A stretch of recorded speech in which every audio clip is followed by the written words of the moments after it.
Congress scrambles after President Biden's failure, the holidays could be crippled over strike of railroads. So, let's try to do the math. How many things has Biden done to hurt the US economy? He passed a stimulus bill that lowered the value of the dollar. He shut down drilling for oil, leading to a spike in energy prices. Oh, and he failed to address a crippling supply chain crisis, which continues to hurt businesses and consumers. But all that will pale in comparison if this one problem ends up erupting.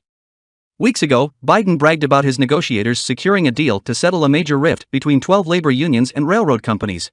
Except, the deal never went through, as 3 unions didn't get what they requested.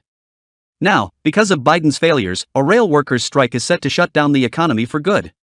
Members of the country's largest rail union on Monday rejected a proposed labor contract with freight railroads, resulting in a potential nationwide freight rail strike amid the holiday season and Congress likely intervening to avert such a shutdown. The work stoppage would impact coal shipments, passenger rail service, and cost the U.S. economy billions of dollars per day, according to Politico. This is really bad. Biden could not secure a deal that made all 12 unions happy. And if one of the unions refuses to sign the deal, all 12 will not work in solidarity.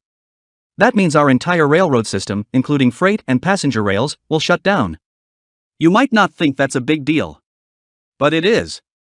Our economy depends on the railroads to ship countless goods across the country. If the trains shut down just before Christmas, store shelves will be empty and not refilled. Everything from grocery stores to malls will have nothing. Even Amazon will be crippled since online retailers also depend on trains to restock their warehouses and move products from coast to coast. Congress might be able to avert a strike, but by only pushing back the deadline another month. But considering Congress is on leave until after Thanksgiving, they have little time to get anything done. All of this could have been avoided if Biden's labor secretary actually listened to workers over sick leave. But why should we expect anyone from this administration to do a good job at this point? Nobody in the Biden administration is qualified for the job they have. Just think, if we had, someone in office who literally wrote the book on deal making, this wouldn't even be happening.